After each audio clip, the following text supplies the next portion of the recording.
April 1945. Europe has been in flames for 6 long years, but now the Third Reich teeters on the brink.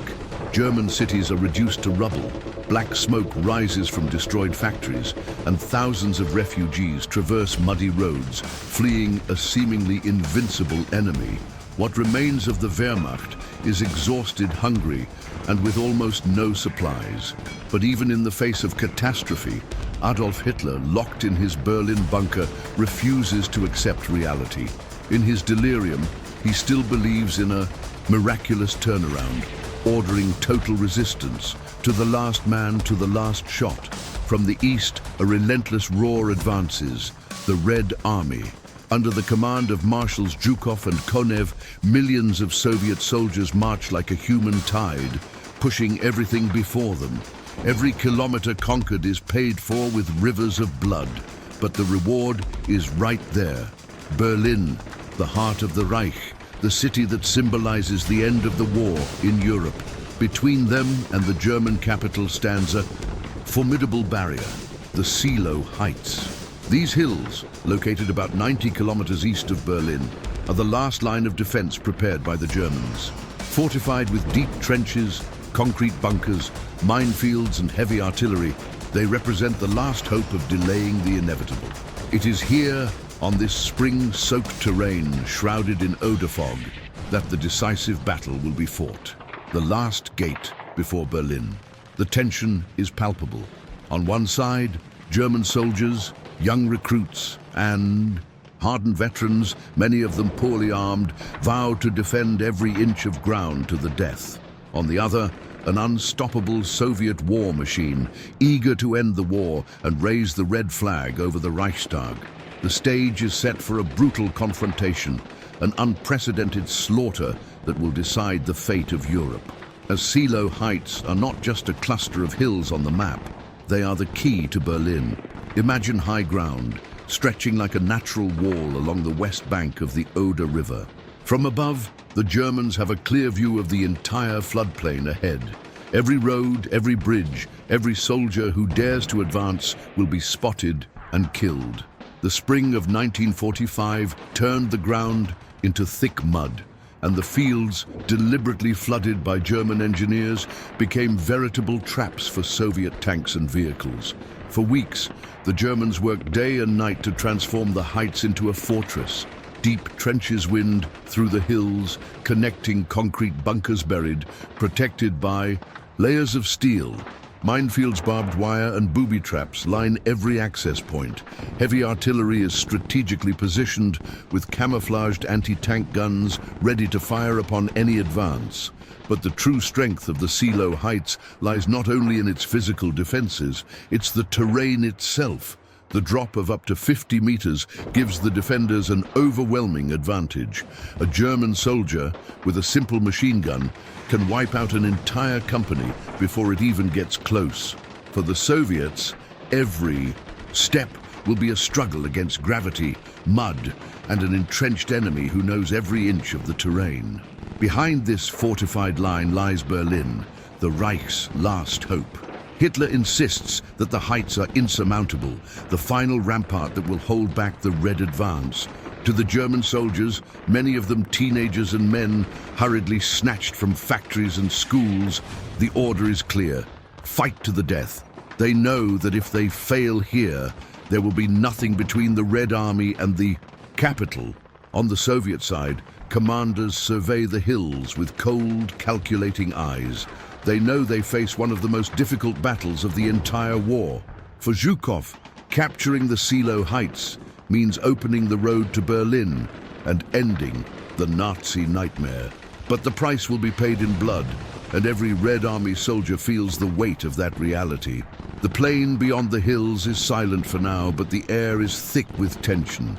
Soon, this land will be engulfed by the deafening sound of artillery, the screams of the wounded, and the roar of tanks. The Seelow Heights are poised to become the scene of one of the most brutal massacres of World War II. Want more epic stories of battles that shaped history? Subscribe and never miss a single episode. Zhukov prepares the Soviet hammer, the Marshal Georgy Zhukov, the man who broke the siege of Leningrad and won at Kursk, now faces his most symbolic task, opening the road to Berlin. He knows that before him lie the Seelow Heights, the last German wall, and to bring it down, he prepares the largest concentrated attack the world has ever seen. In the soggy plains of the Oder River, a human sea is formed. More than 2.5 million Soviet soldiers, equipped with 41,000 artillery pieces and 7,500 tanks, are ready to deliver the final blow. The order is clear: move forward, whatever the cost. Every regiment, every division carries on its shoulders the promise of revenge for the years of destruction that the Reich brought to their country. Preparations are meticulous. At night, Soviet engineers build pontoon bridges and makeshift roads over the mud, bringing in fuel, ammunition, and reinforcements. Pilots fine-tune their ground attack planes, hundreds of them. Il-2 Sturmovik, nicknamed the Black Death, await the order to tear through the sky. And in the forward trenches, soldiers smoke their last cigarettes, sharpen their bayonets, and write letters they may never send. Zhukov, impatient, watches everything from his command post. He feels the weight of history on his shoulders. Stalin demands that Berlin fall quickly before the Western Allies can arrive. The Marshal knows that every hour lost will cost thousands of lives, but hesitation is not an option. He plans a crushing offensive, an artillery barrage so intense it will turn the Seelow Heights to dust. On the other side, the Germans watch helplessly as the massive troop buildup unfolds. Scouts report endless columns of Soviet tanks and unprecedented numbers of cannons. For many defenders, the coming battle seems already lost, but Hitler's order rings clear: no retreat, fight to the last man. Every Soviet soldier knows that when the attack begins, the earth will shake, and when the smoke clears, only one side will remain standing. The night is silent, but the tension is almost palpable. In a few hours, the world will witness the full fury of the Soviet war machine. The Zhukov's martel is about to fall. The night before hell, the night of April 15-16, 1945 hangs heavy over the Oder plains. An eerie silence grips the battlefield, as if the land itself is holding its breath before the storm. Beneath the darkness, broken only by muffled lanterns and the distant glow of occasional explosions, the Red Army prepares for the final blow. Thousands of soldiers cross Therio or in makeshift boats, maintaining maximum silence. The icy water laps at their helmets, and each breath turns to steam in the chilly spring night. Some carry chests of ammunition.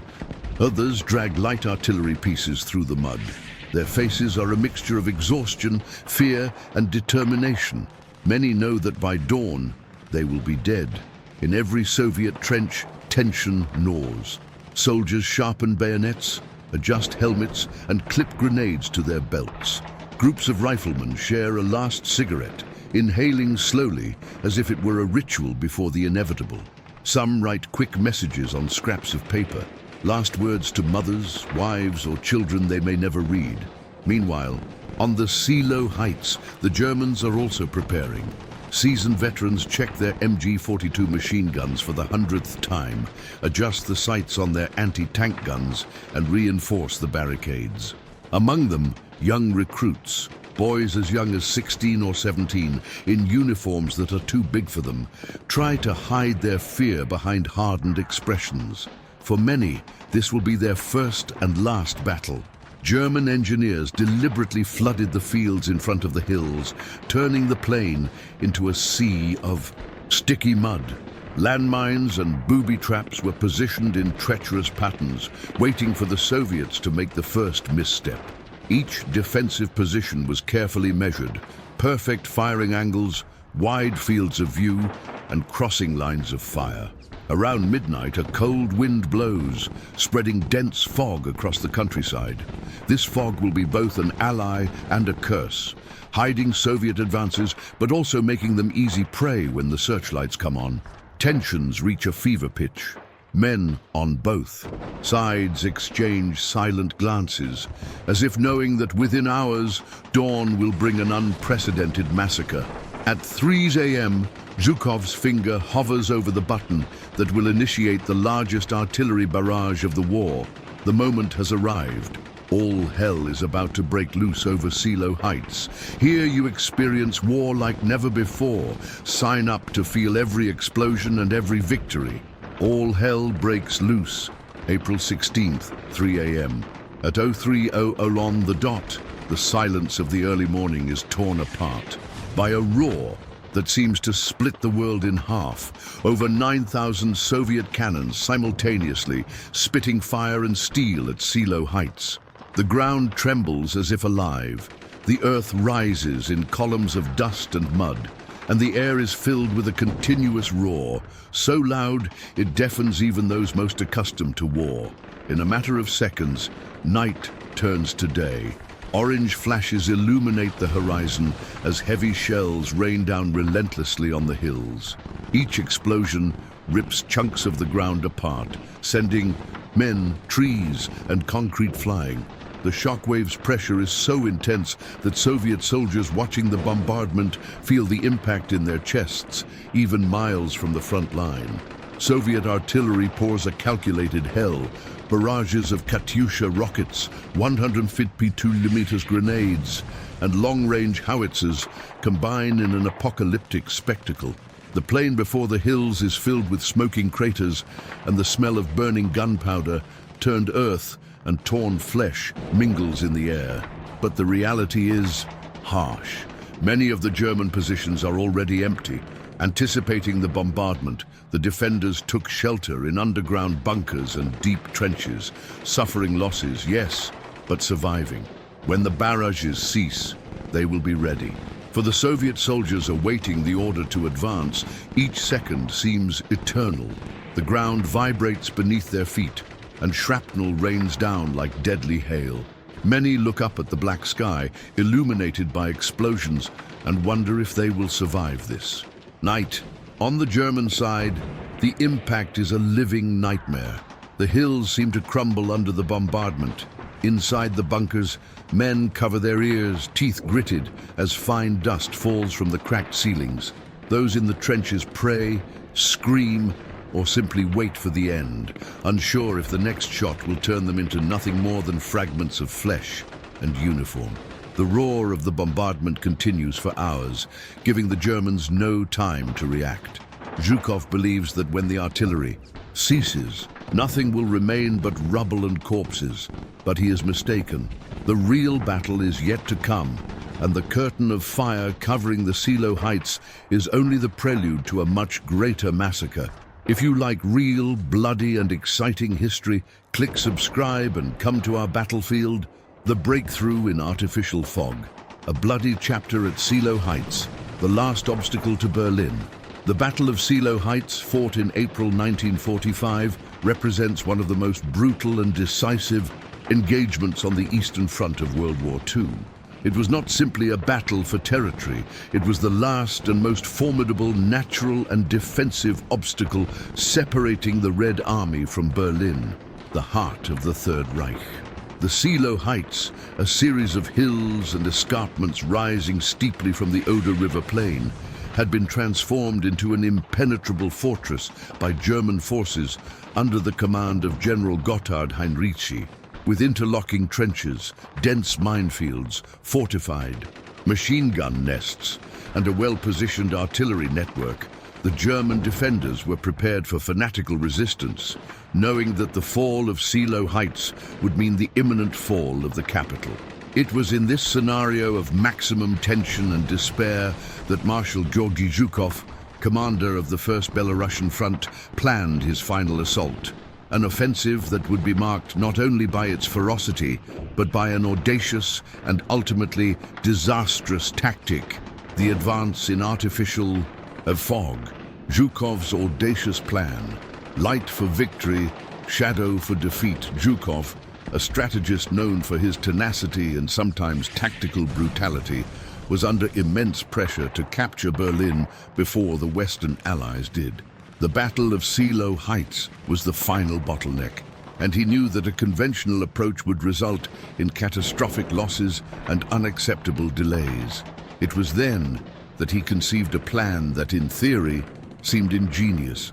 Utilize the darkness of dawn and a curtain of light to disorient and blind the enemy while illuminating the path for his own troops.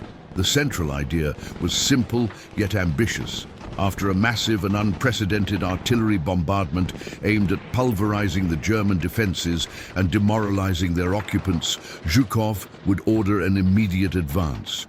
To maximize shock and confusion, he mobilized more than 140 anti-aircraft searchlights, giant light sources typically used to detect enemy aircraft in the night sky. The strategy was to position these searchlights behind Soviet lines, directing their powerful beams directly at the German high-altitude positions. The expectation was that the intense light, combined with the smoke and dust kicked up by the bombardment, would create a blinding wall, blinding the German defenders and preventing them from aiming accurately. At the same time, the searchlight's light would illuminate the terrain for advancing Soviet infantry and tanks, turning the darkness of night into a tactical advantage. The Soviet soldiers, exhausted but motivated by the proximity of Berlin, were told that this would be the final offensive, the one that would break the back of Nazi resistance. The promise of a swift and decisive victory, fueled by tactical innovation, filled many with hope. Zhukov's order, "Advance," would echo not just as a command, but as a battle cry, the signal for the final and bloodiest phase of the war in the East. The infantry, composed of hardened veterans and newly arrived recruits, formed the first waves, closely followed by endless columns of T-34 tanks, the pillars of Soviet armor. The expectation was for a swift advance, a crushing blow that would shatter the German defenses before they could recover from the bombardment. However, war, as always, held its own surprises, and the artificial fog Zhukov hoped would be an ally would prove a cruel traitor. The betrayal of the light, when tactics turn against the tactician. The moment the searchlights came on was undoubtedly spectacular. More than 140 beams of intense, almost palpable white light tore through the pre-dawn darkness, transforming the nightscape into a surreal stage. For the Soviet soldiers, the sight was supposed to be inspiring, a sign that victory was within reach. For the Germans, it was supposed to be the harbinger of the end, the blinding that would lead to their defeat. But reality, as often happens in war, diverged drastically from expectations. Zhukov's plan failed spectacularly, not due to human miscalculation, but due to a cruel twist of fate and environmental conditions. The dense fog hanging over the plain, combined with the smoke and dust still suspended in the air after the artillery bombardment, acted like a treacherous mirror. Instead of penetrating and blinding the German positions, the intense light from the searchlights reflected off this milky curtain, creating a backlighting effect that turned the Soviet attackers into perfect targets.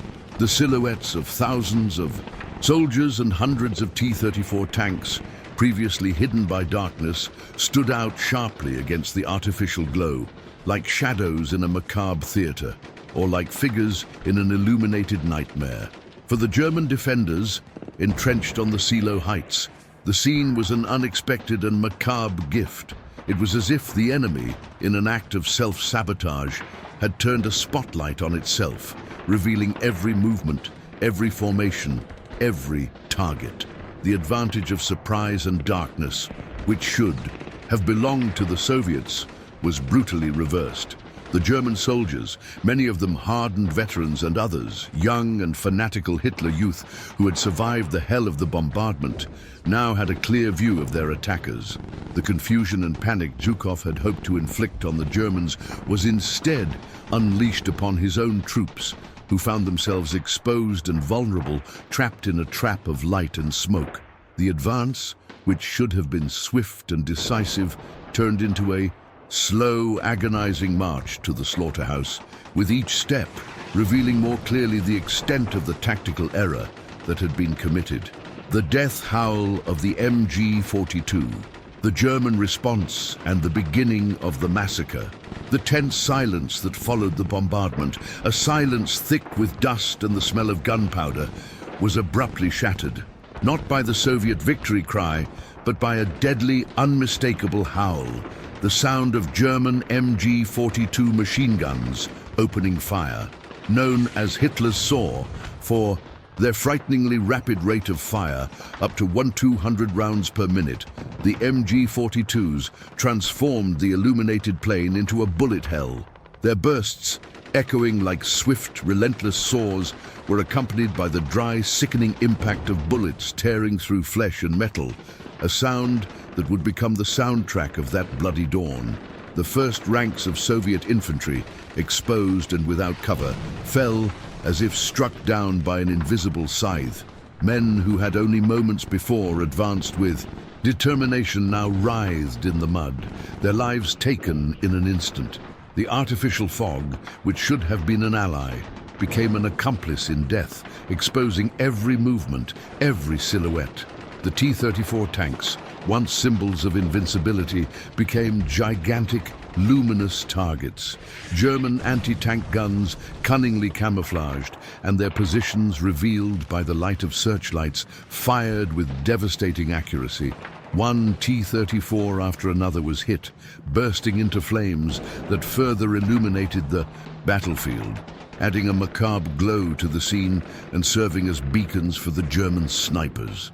The German defenders, though outnumbered and outgunned, had the advantage of position and visibility. From their elevated trenches, they could observe the massacre unfolding below. Every machine gun burst, every anti-tank cannon shot was an act of desperation and resistance, an attempt to hold back the Red Army's relentless advance. The discipline and experience of the German soldiers, combined with the effectiveness of their weapons and Soviet tactical failure, turned what should have been a rapid advance into a bloodbath. The plain, once a strategic battlefield, became a makeshift graveyard with the bodies of Soviet soldiers piling up in the mud, silent witnesses to the brutality of war and the cost of a tactical error. The vicious chaos of the plain, a hell of mud and despair. The plain, which should have been the path to victory, quickly turned into pandemonium, a scene of indescribable chaos where order and discipline crumbled under the weight of enemy fire and the terrain. Men shouted orders that were lost in the roar of machine guns and the explosions of grenades. Others, wounded, cried out in pain, their cries mingling with the clamor of battle. Some, driven by desperation or the inertia of the advance, continued blindly forward, stumbling over craters freshly opened by artillery, the bodies of fallen comrades, and the wreckage of vehicles.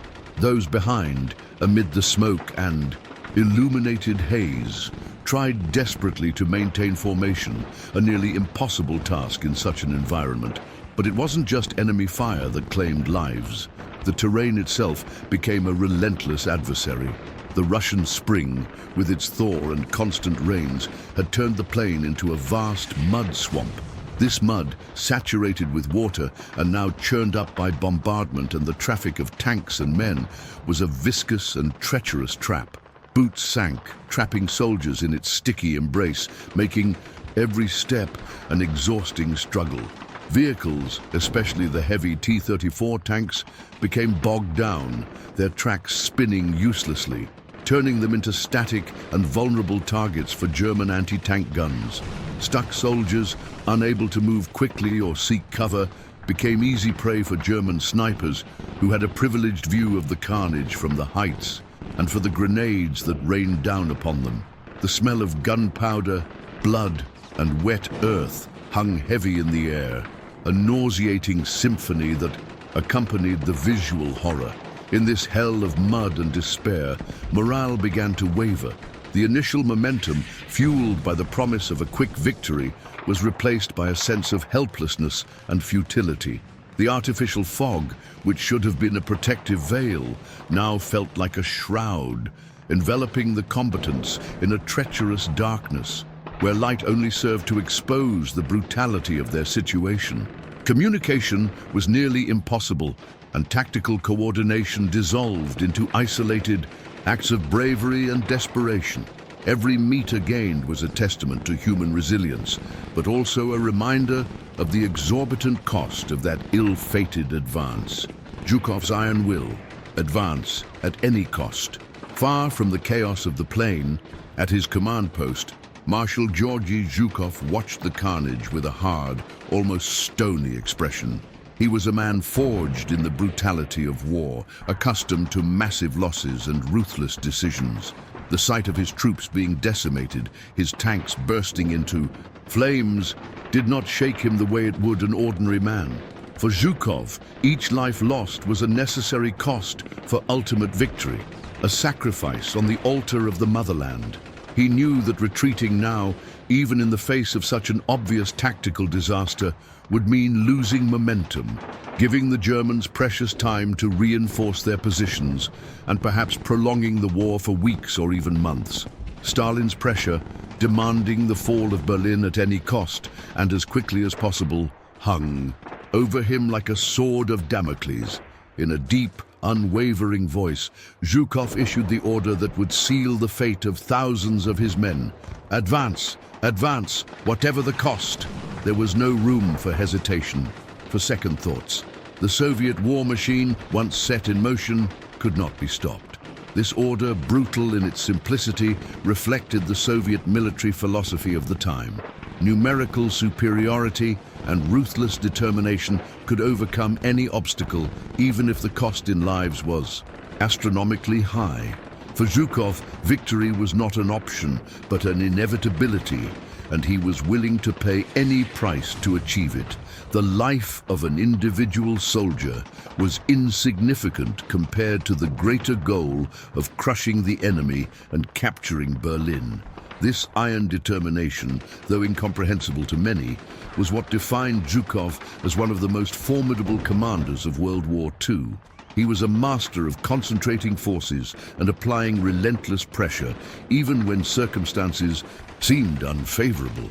The order to continue the advance, despite initial tactical failure and mounting losses, turned the Battle of Seelow Heights into a meat grinder, where German resistance was slowly but inexorably crushed by the mass of Soviet human and armored personnel. Every meter gained on the plain before the Seelow Heights was drenched in blood, a testament to the brutality of war and the unwavering will of a man who saw victory as the only option. The bloody conquest, every meter. Watered with blood, Zhukov's order resounded through the command echelons, transforming the offensive into an act of sheer, brutal determination. The plain, already a killing field, became an industrial-scale meat grinder. The survivors of the first assault, those who had escaped unharmed or only wounded from the initial volley of MG-42s and anti-tank guns, pressed on.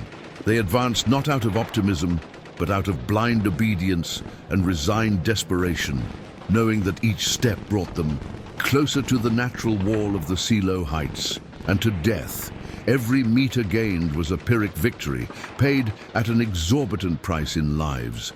The Soviet infantry, in successive waves, launched itself against the German positions, facing a relentless hail of bullets, shrapnel, and artillery fire. The T-34 tanks, even with their robust armor, were vulnerable to the well-positioned anti-tank guns and mines hidden in the mud. The battle was no longer a matter of tactics or refined strategy, but of sheer brute force and human sacrifice. It was a duel of wills, where the Soviet determination to advance clashed with the fanatical German resistance to defend every inch of land. The battlefield was a spectacle of horror. Bodies piled up in the mud, forming grotesque mountains that served as temporary cover for those still advancing. The air was thick with the smell of blood, gunpowder, and churned earth. Screams of pain and muffled orders mingled with the constant roar of battle. The explosion-lit haze that had previously betrayed the Soviets now revealed the stark truth of the confrontation. The Red Army soldiers were facing not only the fortified terrain and the German defenders, but also the chaos of war itself. the unpredictability of combat, and the brutality inherent in each advance. The fighting was visceral, hand-to-hand in many places, with bayonets and rifle butts used as ammunition ran low. Physical and mental exhaustion was overwhelming, but Zhukov's order, the promise of Berlin, and the fear of retribution for retreating drove the men forward. As the sun began to rise over the horizon, slowly dissipating the haze and smoke, the true scale of the massacre became apparent. The plain, previously shrouded in darkness and artificial fog, now revealed itself as a vast, open-air cemetery, dotted with bodies, destroyed tanks, and the indelible trail of carnage. The Battle of Seelow Heights, and in particular, the advance into the artificial fog, was cemented as one of the bloodiest and most controversial episodes of World War II, a testament to the human cost of military ambition and the unpredictability of the battlefield. Dawn of carnage. The truth revealed. As the first rays of sunlight began to break the horizon, tinting the sky with pale shades of grey and pink, the artificial fog and smoke of battle began to dissipate. With them, the terrible truth of that dawn was revealed. The plain, previously hidden by darkness, and the milky curtain created by the searchlights, revealed itself in its entirety as a vast and macabre carpet of death. What had once been indistinct silhouettes were now bodies, thousands of them, scattered everywhere, tangled in the mud, some still with expressions of terror or agony frozen on their faces. T-34 tanks, once symbols of power and advancement, lay charred and twisted, their smoking carcasses a testament to the ferocity of the combat. The scene was one of absolute devastation. Artillery craters dotted the landscape, transforming the terrain into a lunar surface. Destroyed equipment, abandoned weapons, and the remains of Soviet and German uniforms were scattered everywhere, a silent testament to the brutality of the fighting. The smell of death, a pungent mixture of blood, gunpowder and wet earth, hung heavy in the air, a nauseating reminder of the price paid for every meter of advance. For those who survived that night and that dawn, the sight was unforgettable. The explosion-lit haze had revealed the battle's darkest truth. The Soviets were facing not only the unforgiving terrain and desperate German defenders, but also the chaos of war itself, the unpredictability of tactics, and the unimaginable human cost of miscalculation. The Battle of Seelow Heights, and in particular the episode of the advance in the artificial fog, became a symbol of the brutality of the Eastern Front, a grim reminder that in war, the line between tactical genius and disaster can be tenuous, and that human sacrifice is often the highest price to pay for victory. That dawn brought not only sunlight, but also the harsh, undeniable reality of a massacre, a bloody chapter in the history of World War II that would echo for generations. The massacre on the plain, the unbearable price of victory at Seelow Heights, the hell of the Seelow Plain. The Battle of Seelow Heights, one of the bloodiest and most decisive engagements of World War II on the Eastern Front, was not just a fight for heights and fortifications. It was, above all, a brutal massacre on the plain that stretched at the foot of the heights, a terrain that became a meat grinder for Soviet troops. After the initial bombardment and the ill-fated advance in the artificial fog, the Soviet offensive continued, driven by Georgy Zhukov's relentless determination and the urgency to capture Berlin. However, each step toward the German capital was gained at an unbearable price, a cost measured in thousands of lives and unspeakable suffering. The plain before the Seelow Heights was not just a battlefield, it was a hell, where the very earth, saturated with water and ingeniously defended, seemed to conspire against the invaders, turning the advance into a slow and bloody agony. This chapter details the brutality of this massacre, exploring the tactics, terrain conditions, and human cost of one of the fiercest battles in history. The terrain and the trap, the mud that swallowed tanks and hopes. The Seelow Plain, seemingly harmless at first glance, turned out to be a death trap, a battlefield where the ground itself became as formidable an enemy as the German defenses. The incessant spring rains, typical of the region, had already turned the land into a viscous swamp. However, the situation was deliberately exacerbated by German engineers who, with cruel cunning, opened the floodgates of dams and dikes, flooding vast stretches of the plain. The result was a sea of mud, a deep, sticky mass that swallowed everything that tried to cross it. The T-34 tanks, the backbone of the Soviet armored force, roared forward, their engines overheating and their tracks spinning. The mud, with its quicksand-like consistency, clung to the vehicles, trapping them inexorably.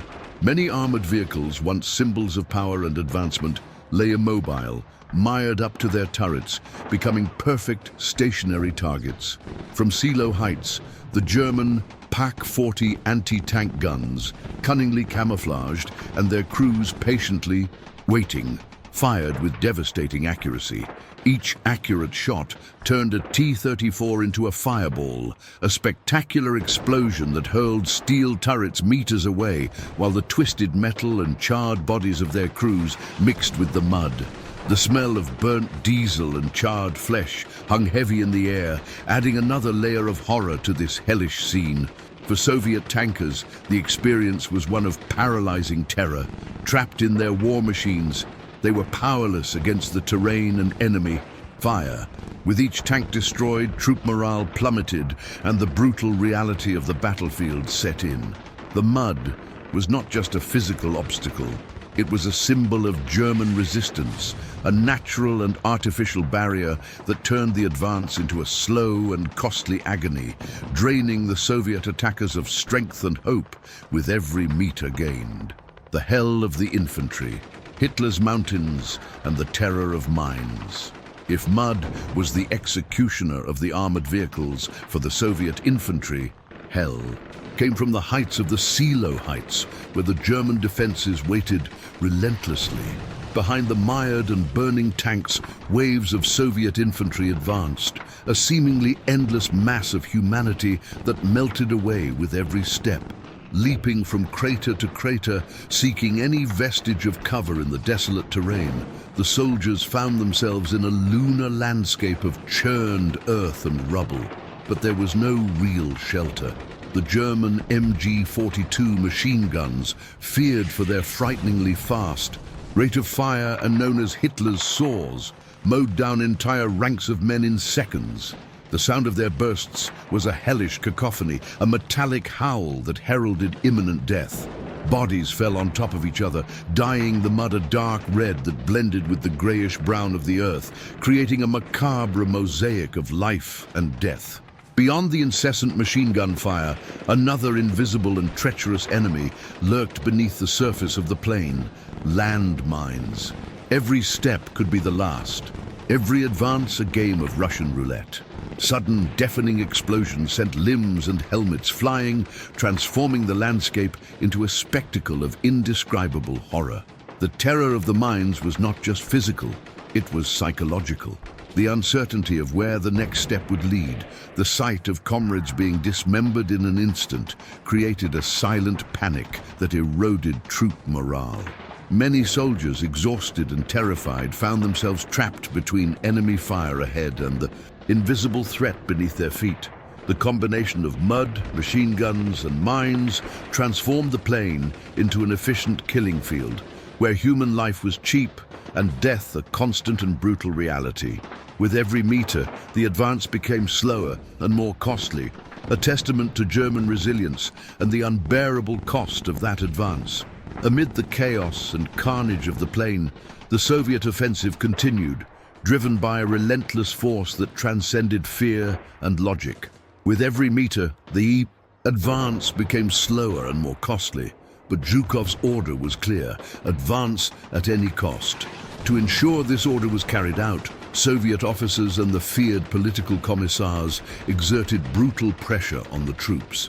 Pistols in hand, they shouted orders, urged soldiers forward, and in many cases, forced them to advance under threat of summary execution. Retreat was not an option. it meant certain death, not only from the German bullets raining down from above, but also at the hands of their own comrades, or rather the political commissars who watched intently behind the lines, ready to punish any sign of cowardice or insubordination.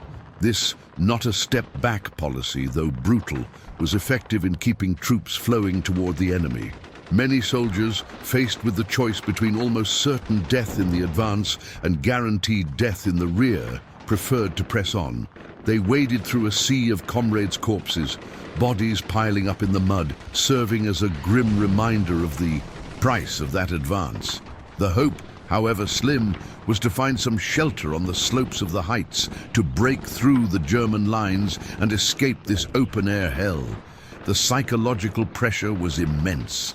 Fear of the enemy mingled with fear of one's own command, creating an environment where survival depended on blind obedience and desperate courage.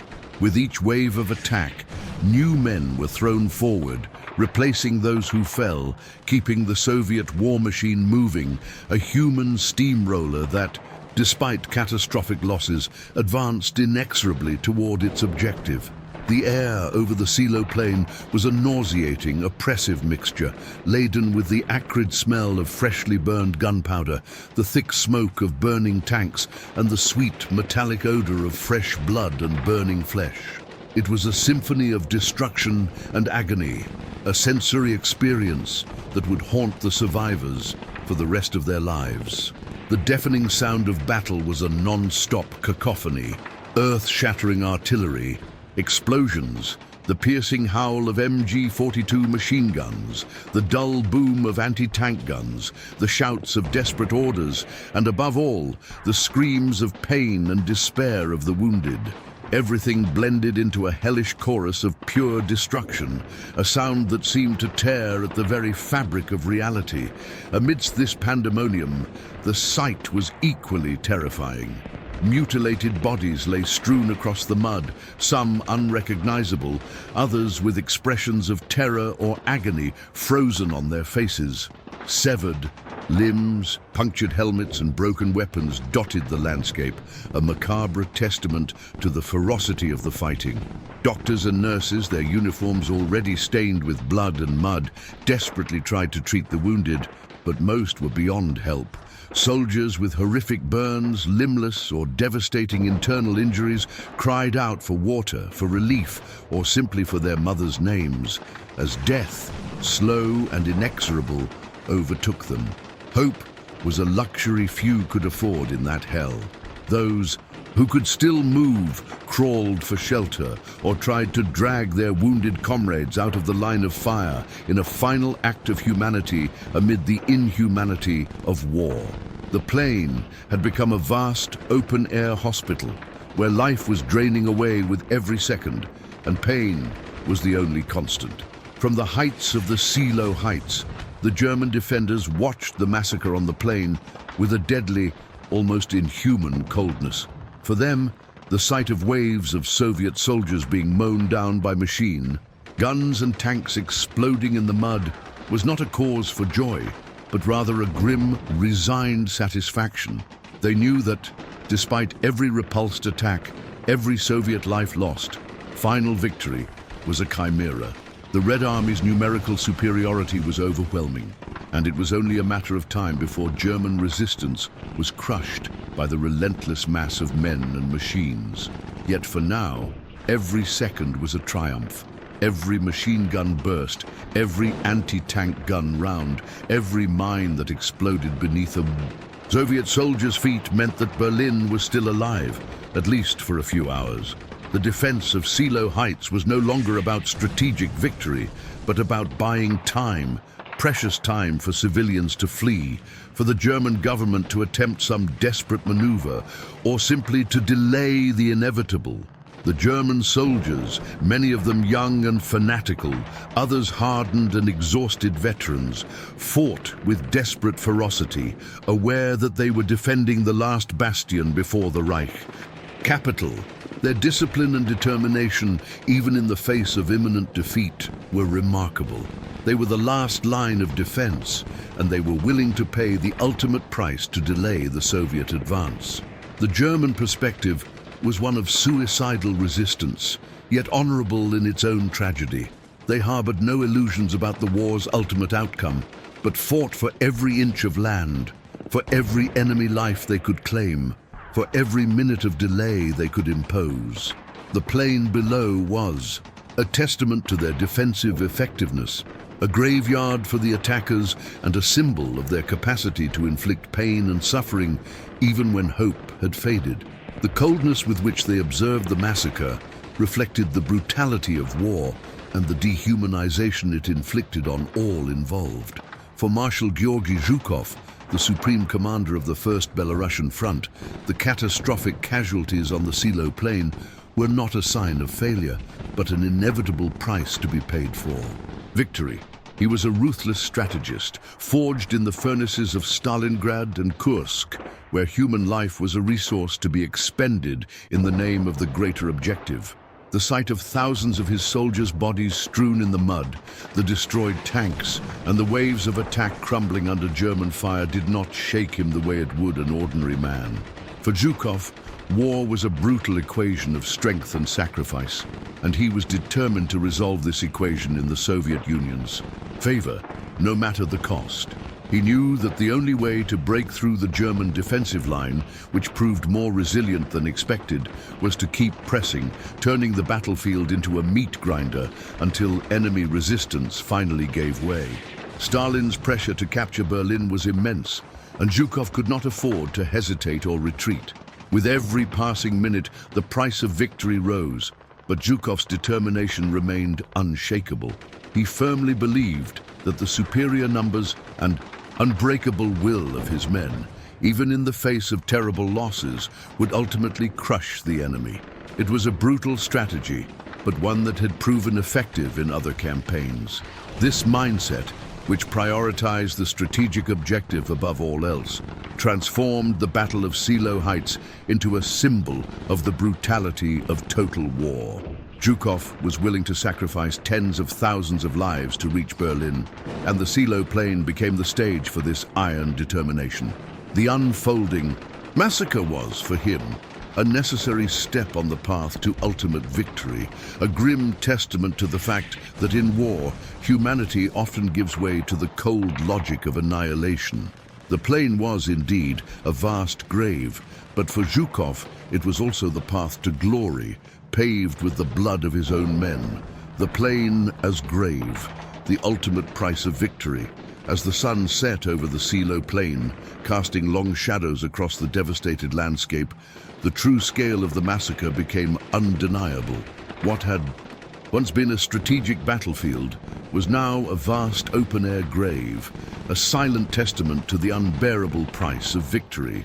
Thousands of bodies lay scattered in the mud, mingled with the wreckage of tanks and vehicles, broken weapons and abandoned equipment. The smell of death, gunpowder and smoke permeated the air, a poignant reminder of the carnage that had occurred. For Zhukov, the casualties were indeed catastrophic, but in his mind, they were also inevitable. The only way to break through the German defensive line to open the road to Berlin was to keep pressing, turning the countryside into a meat grinder until enemy resistance finally gave way. And indeed, German resistance did give way, but at a human cost that would echo for generations. The Battle of Seelow Heights, and in particular the massacre on the plain, became a symbol of the brutality of the Eastern Front, a grim reminder that war is, above all, a human tragedy, where life is cheap and victory is often paved with the blood of the innocent. The Seelow Plain, with its sticky mud and unspeakable horrors, stood as a monument to human resilience in the face of unimaginable suffering, but also to the cruelty of war and the relentless determination of those who waged it.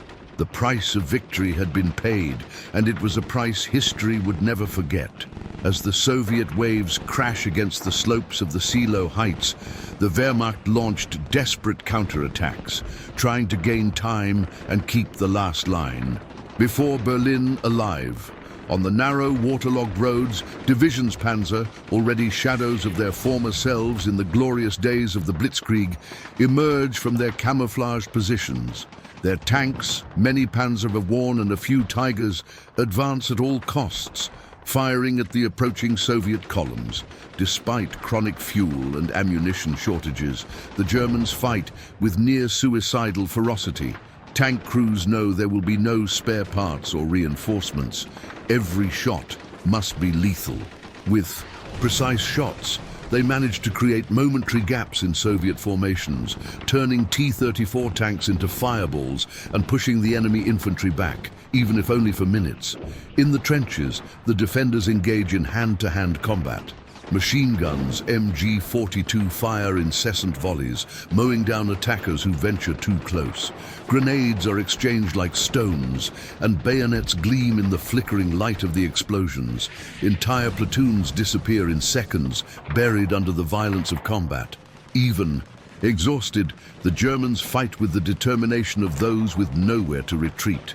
Many among them are hardened veterans of the Eastern Front, men who have already survived Stalingrad, Kursk, and years of war against the Red Army. They know what awaits them if Berlin falls: revenge, plunder, and death. For them, every minute they win on the Seelow Heights is an opportunity to save families hiding in the capital. But heroism has its limits. Counterattacks, no matter how fierce, are crushed by the Soviet tide. Zhukov throws reserve after reserve, filling every gap in the line with fresh soldiers and tanks. For every Panzer that hits a T-34, 5 more surge to replace it. The sky fills with the roar of the T-34's engines. Il-2 Sturmovik, diving to attack German armor and positions, turning the battlefield into even greater chaos. German resistance, while effective for a moment, is slowly being crushed. Hour by hour, the defensive line retracts and losses mount. But the defenders know they have no choice. If the Seelow Heights fall, the road to Berlin will be open. The sky above the Seelow Heights has become a battlefield as bloody as the ground below. The Luftwaffe, once the world's most feared air force, is nearly destroyed. Its planes scarce and its pilots weary. Many already killed or wounded in previous combats. Absolute dominance now belongs to the Soviet Air Force, which covers the ground troops with relentless fury. From morning until dusk, squadrons of Il-2 Sturmovik, known as flying tanks, tear through the skies with their thunderous engines. Equipped with cannons, machine guns, and rockets, these planes are designed to attack ground targets with brutal precision. They bombard German lines, pursue tank columns, and launch surgical strikes against bunkers and trenches, transforming the battlefield into a landscape of destruction and fire. With each dive, a cloud of black smoke erupts where the rocket hits. Vehicles catch fire, concrete structures crumble, and soldiers are wiped out in seconds. The fear in the defenders' eyes is palpable. Even the bravest know that no shelter is safe from Soviet aerial fury. The Luftwaffe tries to resist, launching sporadic attacks with Messerschmitt fighters and remaining bombers, but they are few in number, and their raids barely manage to drown out the constant rumble of the Sturmoviks. The Soviets' numerical and technological superiority in the air is overwhelming. Meanwhile, on the ground, German soldiers seek refuge in underground bunkers and deep in trenches, where the rumble of explosions feels like an endless series of earthquakes. The sky seems to be falling down on them, and every second is a desperate struggle to survive another attack.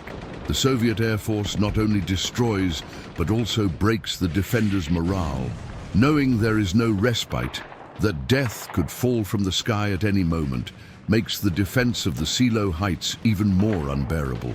The battle is already bloody and brutal, but with the fury of the skies combined with the pressure on the ground, German collapse becomes inevitable. As the second day dawned, April 17th, 1945, the scene of Seelow Heights is one of total destruction. The countryside, once green and covered in mud, is now marked by smoking craters, twisted wreckage, and piled-up bodies. But Zhukov gives no quarter. He knows time is against him. The advance of Western troops is also approaching, and it's a deadly race to conquer Berlin first. He orders a massive increase in pressure. More troops, more tanks, more artillery. The Soviets launch successive waves of attacks like an unstoppable human avalanche. Entire columns of infantry and armored vehicles advance against the German defenses, while the heavy weapons hammer relentlessly. The sound is a constant roar, as if the earth itself is being sculpted by violence. The exhausted Germans begin to show clear signs of collapse. Casualties are catastrophic. Many soldiers are wounded. Others simply no longer have the strength to fight. Lack of supplies makes resistance nearly impossible, and communications between units begin to fail. Isolated soldiers fight in small islands of resistance without support or hope. German countermeasures weakened in the face of the Soviet onslaught.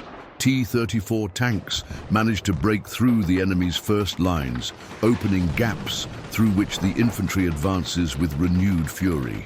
Recalibrated Soviet artillery is able to focus on vulnerable points, destroying bunkers and strategic positions. German morale, previously sustained by fear and rigid discipline, begins to crumble. Many soldiers, seeing the defensive line crumbling, attempt to retreat, but are blocked by Hitler's order to fight to the last man. The line between heroism and despair becomes blurred, and the battle turns into a bloody nightmare with no room for retreat. Zhukov, seeing the progress, knows collapse is near. He urges his commanders, "Don't stop until the hills are ours." The brutal war continues, and the end of the Reich draws ever closer, but the price will be counted in thousands of lives. After days of relentless bombardment, bloody advances and desperate counterattacks, the German defensive line on the Seelow Heights begins to crumble. What once seemed insurmountable now reveals itself as a cracked wall, riddled with holes through which the red tide of the Soviet army infiltrates. Exhausted and demoralized, German soldiers watch helplessly as the advancing T-34 tanks break through their formation like sharp blades cutting through ice. Many are wounded. Others are running out of ammunition, and communications fail, leaving units isolated and uncoordinated. The high ground that once provided a defensive advantage begins to become a trap, as the Soviets dominate strategic positions and can fire on the retreating German lines. The resistance loses cohesion. Isolated groups fight bravely, but without support, they are crushed one by one. The troops retreat in disarray, leaving behind weapons, equipment, and fallen comrades. The sound of gunfire and explosions continues, but it is now blended with the somber silence of the battle's toll. This is the moment when it becomes clear that the last bastion protecting Berlin is falling. The Seelow Heights, which withstood so much fire and death, succumbs under the weight of the defenders' numerical superiority and physical exhaustion. The road to the Reich's capital is open, a bloody gate that the Soviet machine mercilessly penetrates. In the rearguard, Hitler's orders to resist death sound increasingly like a hollow echo. The collapse of the defensive line is inevitable, and with it, the fall of the last barrier that could protect Berlin from the final encirclement. With the Seelow Heights finally taken by the Soviets, the remnants of the German forces begin a chaotic retreat toward Berlin. But this is no ordinary retreat. It is a desperate flight, a retreat with no return. Behind them, the explosions still echo, and the smell of smoke burns their nostrils. Ahead, the city awaits them, surrounded, vulnerable, and ever closer to collapse. The soldiers, many wounded, hungry, and exhausted, crawl along the muddy roads, bearing the weight of imminent defeat. Among them, hardened veterans and young recruits who barely know what war is like, share looks of fear and resignation. There are no more strategies, no plans, only the will to survive the next day. The sound of Soviet tanks and aerial bombardments approaches, a constant shadow stalking every group of Germans. The columns of soldiers and vehicles become increasingly disorganized, with communications cut and officers dead or missing. Many know that Berlin is a trap, a besieged city where death awaits them. Among the troops, grim rumors circulate about what awaits them inside the capital: house-to-house fighting, constant bombardments, and the ultimate desperation of a regime that refuses to die with dignity. But there is no choice. Retreat is the only way, and there are no safe havens left. The retreat marks the end of organized resistance on the Seelow Heights and the beginning of the brutal siege of Berlin. For many, it is the prelude to a tragic end, the final chapter in a bloody war that claimed millions of lives. The last gate to Berlin has been opened, and the fall of the city will be the final act in this story of blood and steel. When the dust finally settles and deathly silence descends on Seelow Heights, what remains is a scene of horror that only war can create. The land, once verdant and teeming with life, is now a vast open-air graveyard, pockmarked with deep craters, twisted shrapnel, and scattered bodies, many still clinging to the weapons with which they fought until their last breath. Soviet and German soldiers lie side by side, their clothes soaked in mud and blood, their faces frozen in expressions of pain, rage, or shock. The air is heavy, permeated with the acrid smell of gunpowder, burning flesh, and death. Crows circle, perching on the wreckage of destroyed tanks, while stray dogs scour the piles of wreckage for survivors or food. Abandoned military equipment, crushed helmets, broken machine guns, bloodied bayonets, is scattered everywhere.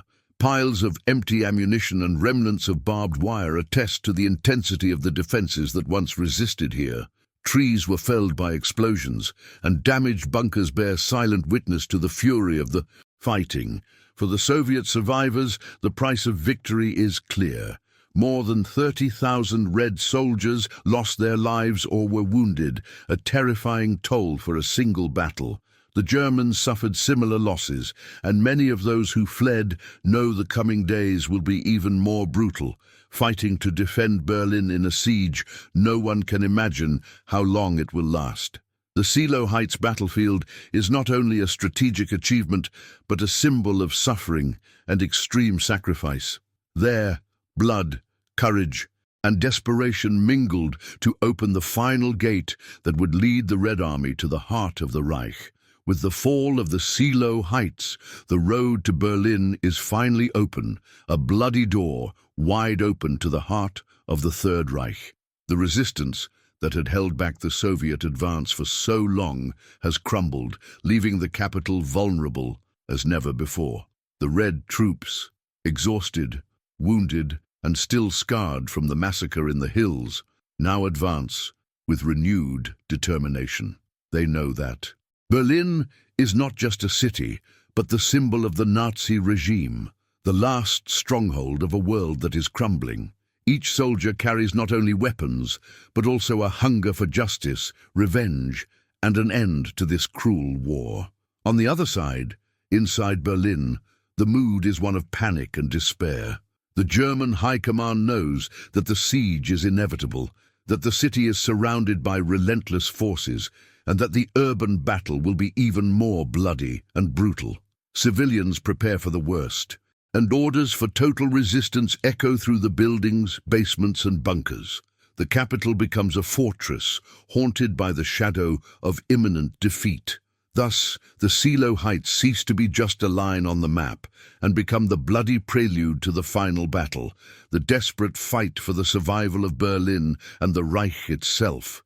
The curtain is about to rise on the final act of a war that has consumed the entire world.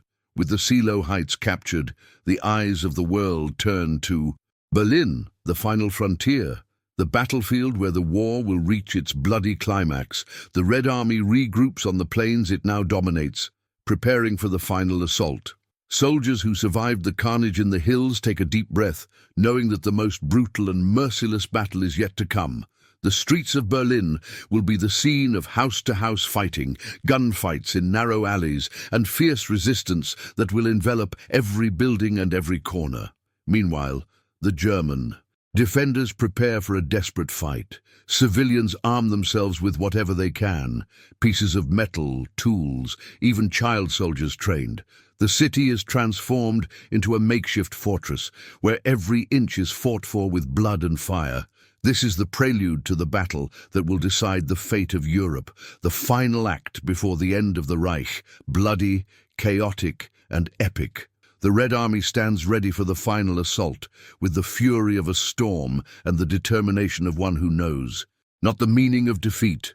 The curtain is ready to rise. The war enters its final chapter, where heroes will be forged in flames, and the price of victory will be counted in rivers of blood.